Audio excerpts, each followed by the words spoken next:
Мынау Мерседестің маманы Мылтықбай. Мылтығаны кілтті алды. Оталдыршы.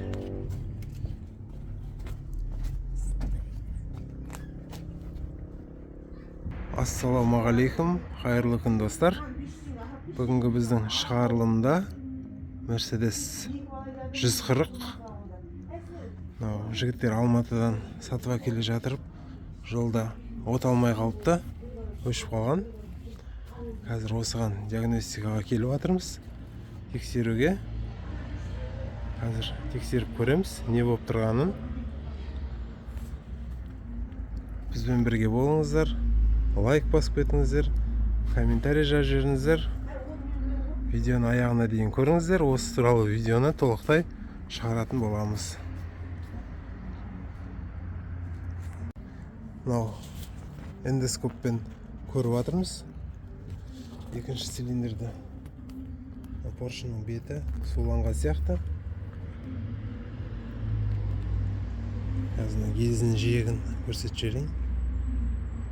Суланған гильзі де.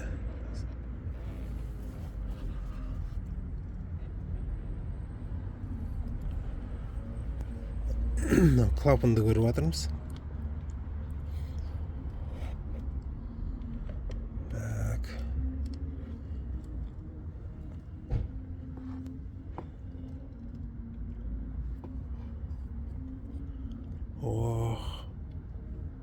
Что-то на екінші клапан.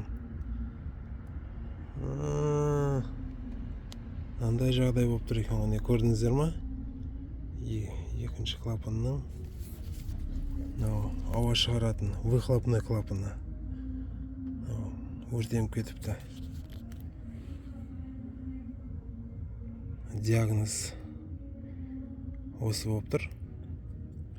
Головканы алу керек енді. Көру керек, головка прокладкасы да кетіп тұрған сияқты. Гильзінің жиегі суланыпты. Суланып татпасып тұр ол. Татпасып тұр, иә, таттанған. Ашу керек головканы. Ашамыз, көреміз. Осыны ремонттаймыз, Құдай қаласа. Головкасын шешіп жатырмыз. Жерде бір айта кететін. Мен яқта зажиганиясы. Коленвалда. Дұрыс көрсетпейді. Астын отыға кетірдік.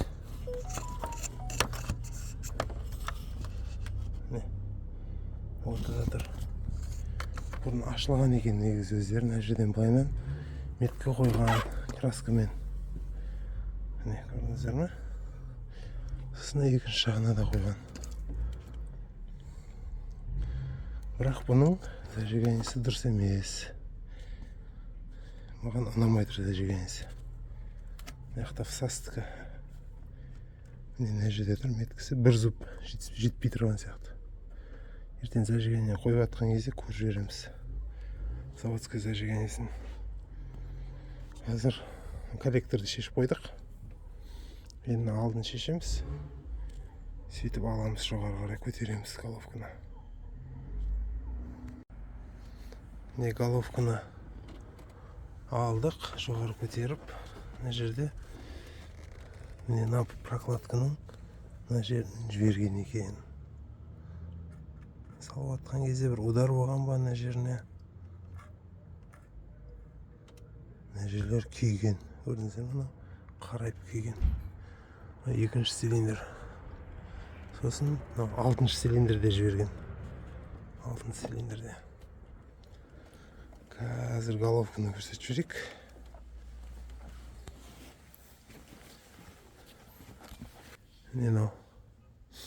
Жаңа эндоскоппен көргеніміз жері өртенген клапанның екінші цилиндр. Алтыншы цилиндрде жіберген. Былайынша алдында жапқан бетін анандай нәрсемен тексеп жаба салған сияқты. Фрезаға салмаған.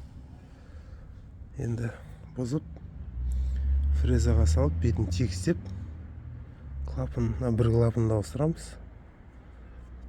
Клапандардың бәріне притирка жасаймыз. Клапан сальниктерін ауыстырамыз, маслактарын.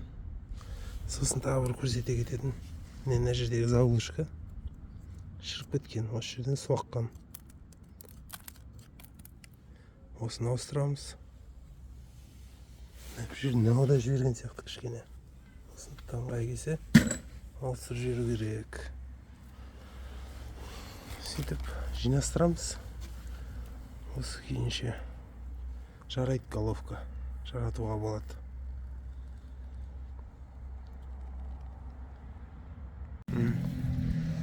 Головканың бетін фрезаға салып текстетіп алып келдік. 0.25 деп жауып беріпті. Енді клапандарын ауыстырамыз. Клапанын ауыстырып қойдық. Притирка жасап жатырмыз дайындап.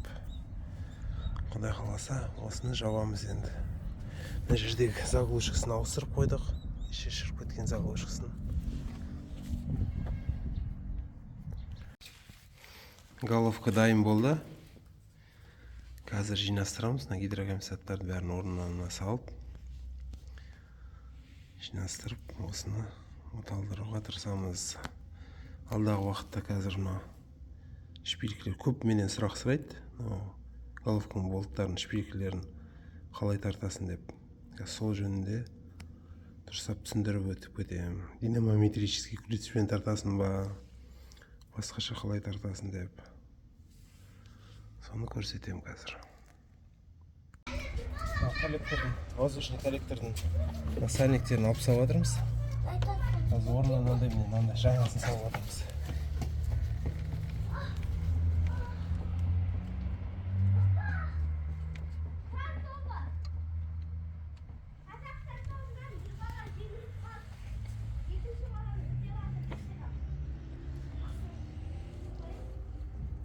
Мынау қаншадан екен? Есімде жоқ, Нұреке.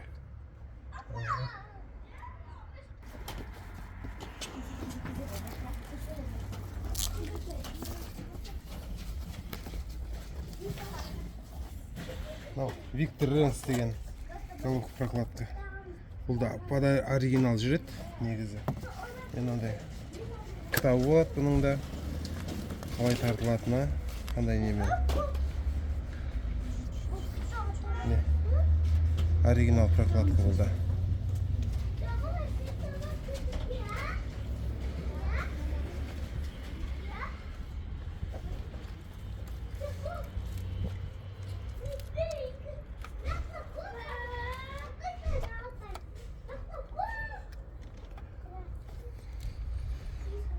Болды.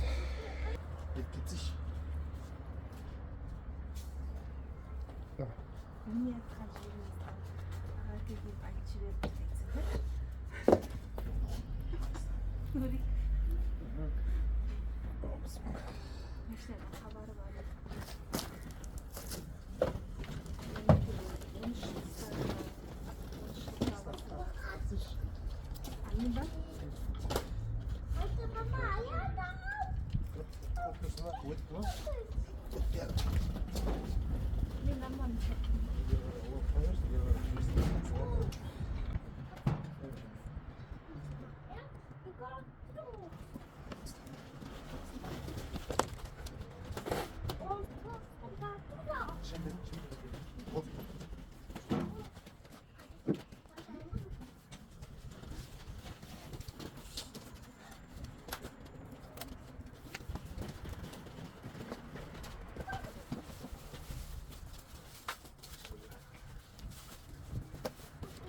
жанды ғой.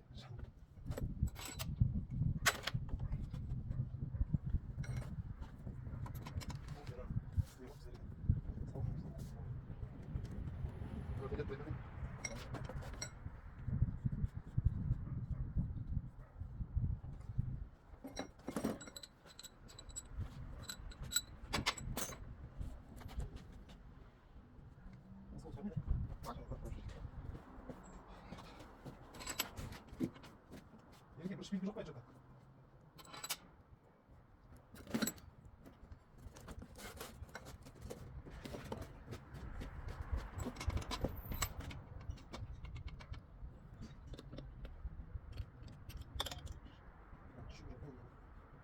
Şu baktı da.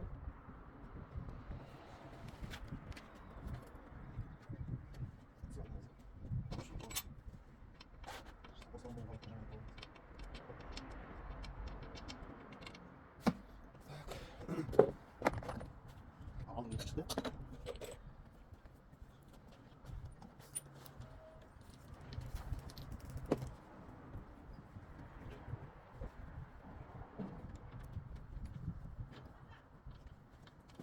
Al. Peki. Başla başla.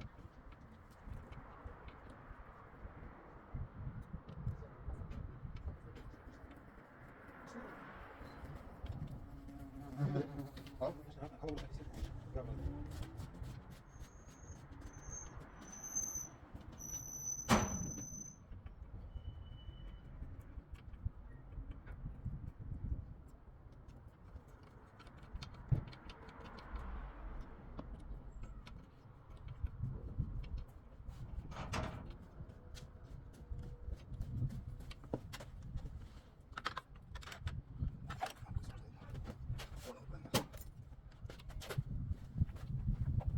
ойбай таласта деп қарап алады жаңағы. Мен таласта кетіп жүрмін қалап жатыр. Сидел оқып алған таласта былайша жатады. Біреу ұстап келсін, мен ұстайын деп. Қазір бәрі ұстап сөйтіп.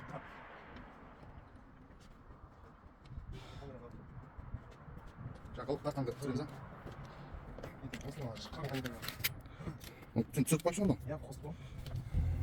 Головканы мынандай трещоткамен осының күші барғанша осылайынан бүкіл бірінші ортадан бастап тартамыз. Не саяқта тапша саяқ келеді. Қостың. Міне былайынан тартылады. 1, 2, 3, 4, 5, 6, 7, 8, 9, 10, 11, 12, 13, 14 болып тартылады. Дәл осы қатармен осы бір күш осына бір ненің трещотканың күшінде өйстіп бір тартып шығамыз.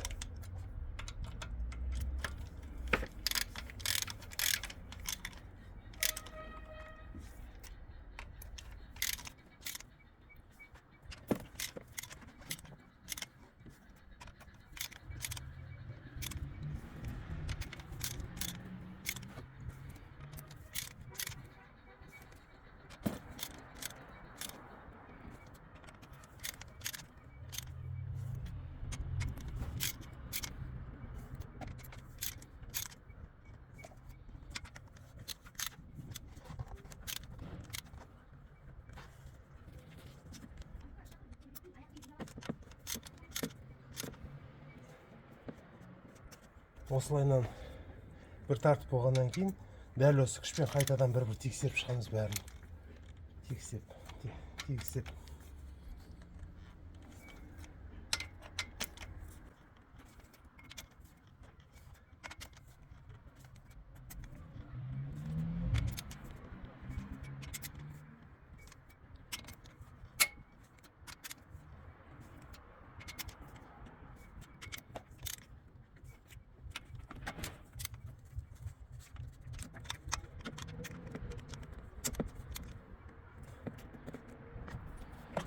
Енді келесісін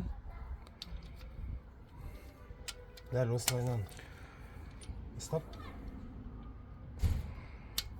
Дәл сол порядок, просто көбірек. Дәл сол порядок. Мынаны 90 градусқа келеміз. Осылайынан бір тартып шығамыз. 90 градус.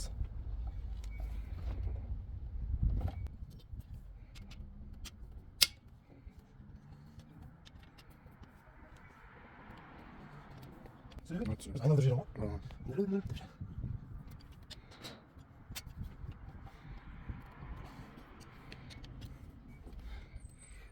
Тоқсан градустан асып кетіп жатыр ғой дегендер де болады екен.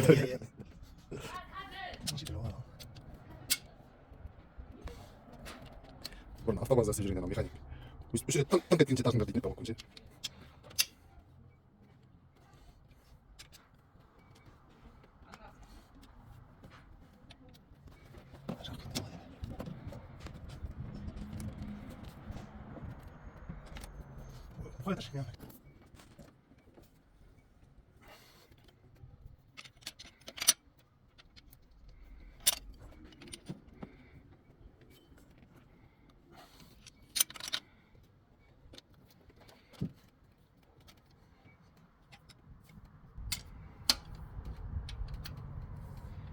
Енді келесісін 45 градусқа дейін тартамыз.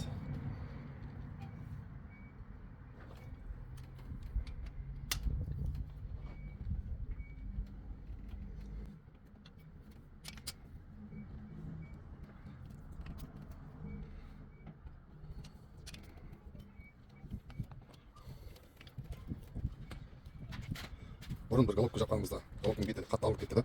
Содан головка прокладкамен әкеліп тәкең майға салып қойған тұғын. Бір күн. Сөйтіп мынаны да салып қояйын ба деп едім. Жоқ, ол жақсы прокладка салудың қажеті жоқ деді. Тәкең ба? Тәкеңе.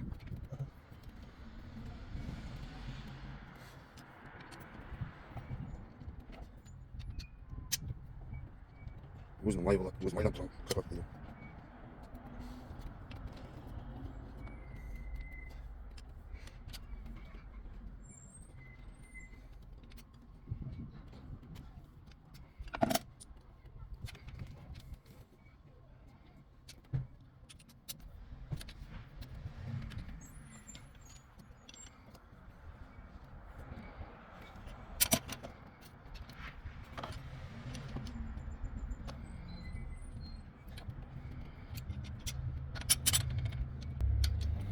Болды, осылай демалтып қоямыз. Жарты сағаттан кейін тағы да 45 градусқа тартамыз. Сонымен бітті, головка тартылып болады. Пока ештеңе істемейміз, қойып қоямыз, Бәрін жинастырып болдық. Антифризін құйдық. Енді оталдырамыз. Мынау Мерседес маманы Мылтықбай. Мылтығаны кілтті алды. Оталдыр.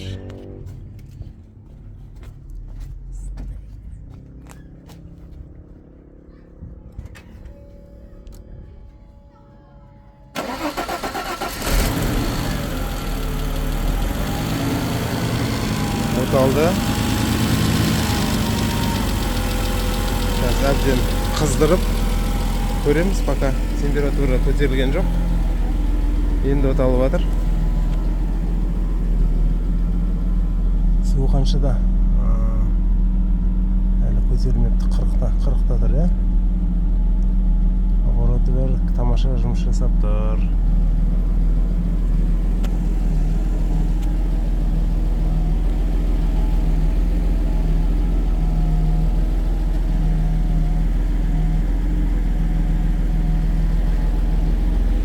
Осымен Кабан 104 мотор видеомыз аяқталды. Комментарий жазып кеткендеріңізге, лайк басқандарыңызға рахмет көп-көп. Алда тағы да видеоларды шығарып тұрамыз. Мылтық.